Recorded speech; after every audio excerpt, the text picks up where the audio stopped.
Dear students parents and everyone मो गुणन कृष्णगढ़ मोर channel जिज्ञासा बुद्धि को आपण को स्वागत करुच्ची।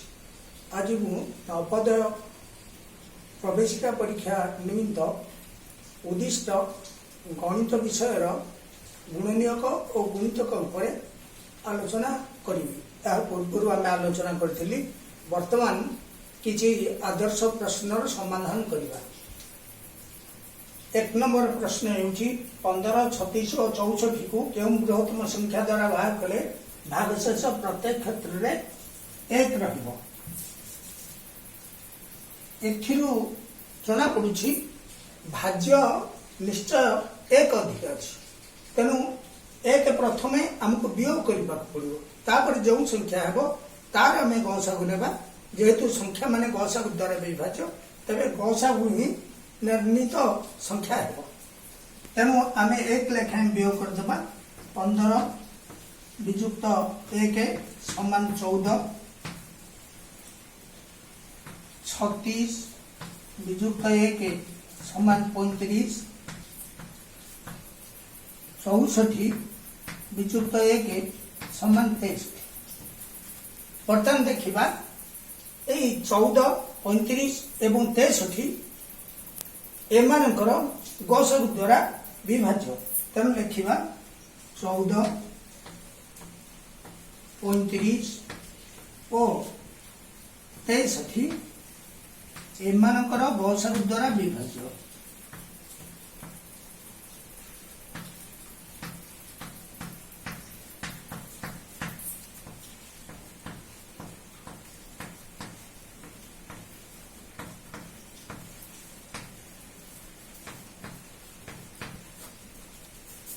एबे आम गसा को बाहर करबा। तेणु लिखा 14, 35 और 63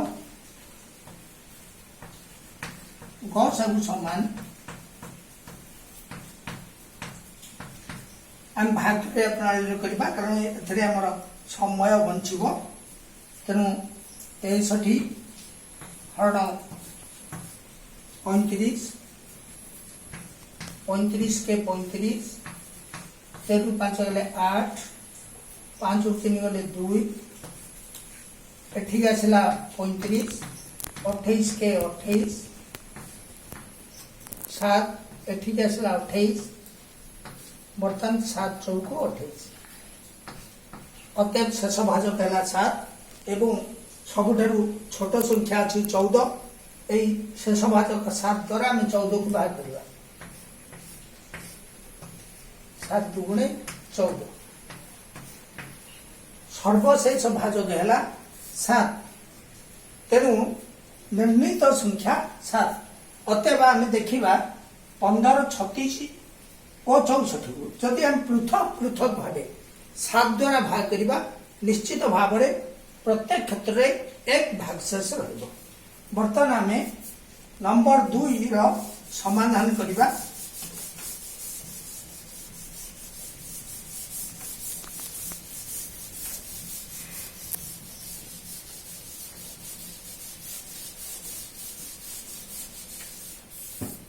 नंबर 2 रो प्रश्न होची 26, 45 और 77 को केउं बृहत्तम संख्या द्वारा भाग कले भागशेष यथाक्रमे 2, 3 और 5 रहइबो।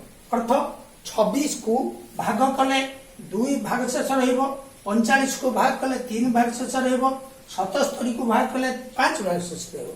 तेनु एथनु स्पष्ट 26 रे 2 अधिक अछि, 45 रे 3 अधिक अछि एवं 77 रे 5 अधिक अछि। आम जो भाजक नबा ताठू, तेणु ताहाको आमे वियोग करदेबा। अतएव तार उत्तर हम 26 - 2 = 24, 45 विजुक्त 3 समान 42, 77 विजुक्त 5 समान 72। बर्तमान लिखा 24,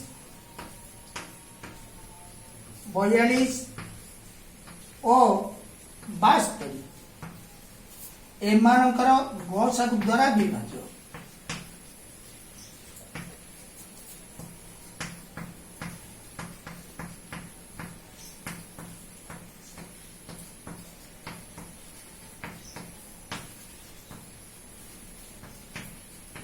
संख्या माने जेहेतु गौसर द्वारा विभाज्य होती तेणु 24 72 एवं 42 प्रत्येक गोटे गोटे संख्या समस्त कह संख्या माने तेणु एम निश्चित भाव में एम गौसर द्वारा विभाज्य। बर्तमान आम एम गौसर नेबा 24 42 और 72 गौसागु समान आम भाग क्रिया प्रणाली करवा समय बंचेबा तेणु प्रथम 72 बड़ संख्या को नवा 42 द्वारा भाग करवा 42 के 45 शून्य 3 एठी आसला 42 30 के 30 एठी आसला 30 12 दुगुणे 24 एठी आसला 12 6 दुगुणे 12 शेष भाजक है 6 एवं शेष संख्या सब क्षुद्रतम संख्या होची 24 तेणु 24 को शेष भाजक द्वारा भाग करवा 24 हरण 6 6 चौकु 24 बर्तमान सर्वशेष भाजक है 6 तेणु यार गौसागु होची 6। बर्तमान आम तार उत्तर करिपरिबा जे 24 ठारू 26 2 अधिक 42 ठारू 45 2 अधिक 72 ठारू 77 5 अधिक तेणु 24 42 72 जेहेतु 6 द्वारा विभाज्य तेणु 24 26 45 और 77 को पृथक भावे 6 द्वारा भाग कले भाग शेष यथाक्रमे 2 3 और 5 निश्चय रहिबो। आमे वर्तमान 2 नंबर प्रश्न समाधान करिछि एबे 3 नंबर प्रश्न समाधान करबा।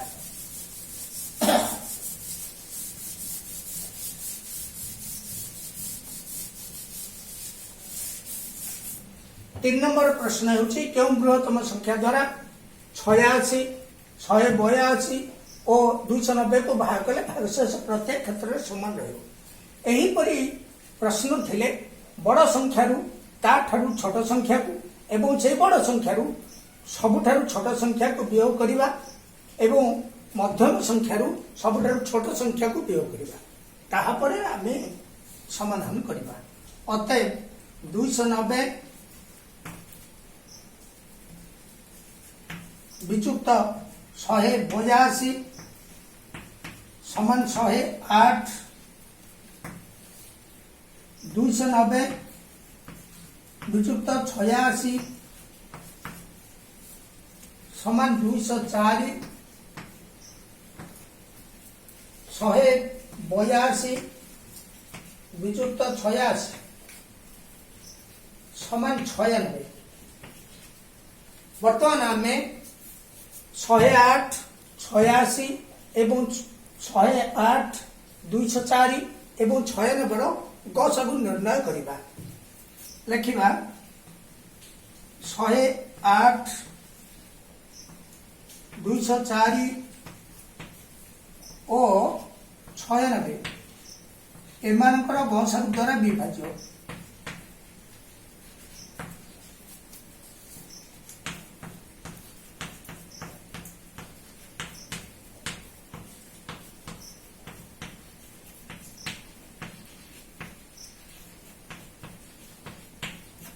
जेहेतु माने एकाधिक संख्या तेणु संख्या माने गौसागु द्वारा विभाज्य तेणु 108 204 और 96 एमानकर गौसागु द्वारा विभाज्य। अतएव एमानकर गौसागु केते होछि देखिबा 108 204 और 96 रो गौसागु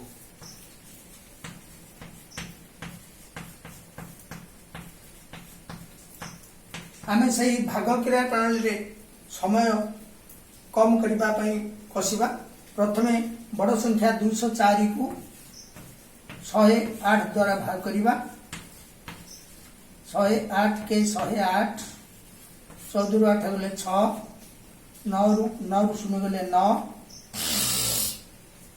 एक रु एक गले 0। बर्तमान एठी के आसबो 108 96 के 96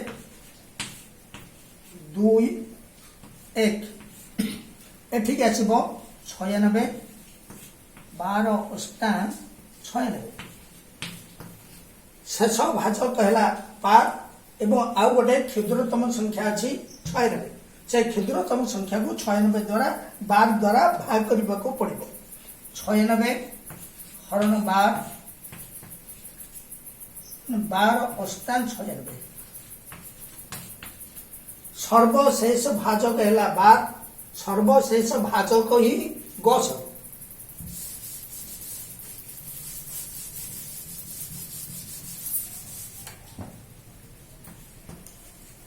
बर्तमान आम लिखिपर से कही क्यों बृहत्तम संख्या द्वारा ये लिखा आम 12 द्वारा 86 182 और 290 को भाग कले भाग शेष प्रत्येक क्षेत्र में समान रही प्रत्येक क्षेत्र में समान रोथो यही प्रश्न आसे यही नियम ही करने को पड़ो आम बर्तमान चतुर्थ प्रश्न समाधान करवा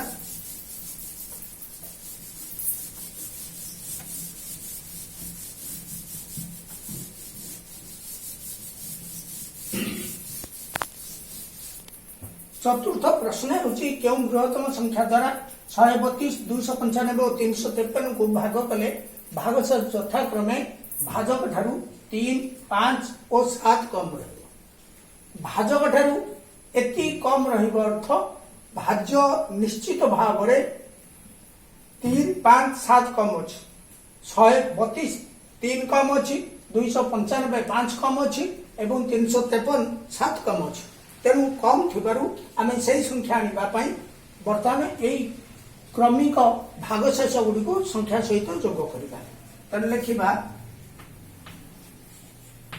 132 युक्त 3 समान 135 295 युक्त 5 समान 300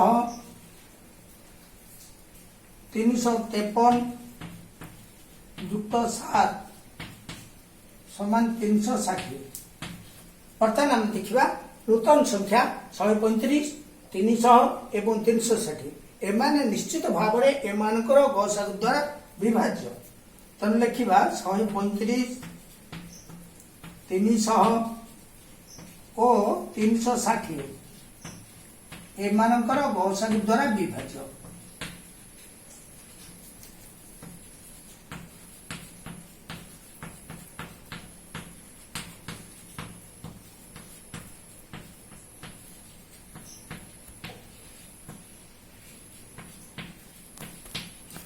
अतएव एमानकर गसागु अतएव 135 300 और 360 गसागु समान से ही भाग क्रिया नियम रे आम करवा कारण समय आम पाखे बेसी ना तेणु बड़ संख्या 360 को आम 300 द्वारा भाग करवा 300 के 300 एठिक आसला भाज्य रूपे 300 60 पंचान 300 शेष भाजक है 60 यही शेष भाजक द्वारा आमर क्षुद्रतम संख्या को आम भाग करवा क्षुद्रतम संख्या है 135 तेणु 135 हरण 60 के 60 दुगुणे 120 एठिक आसला भाज्य रूपे 60 15 चौकु 60 बर्तमान भाग क्रिया शेष सर्वशेष भाजक है 15 तेणु 15 निश्चित भाव में गसौ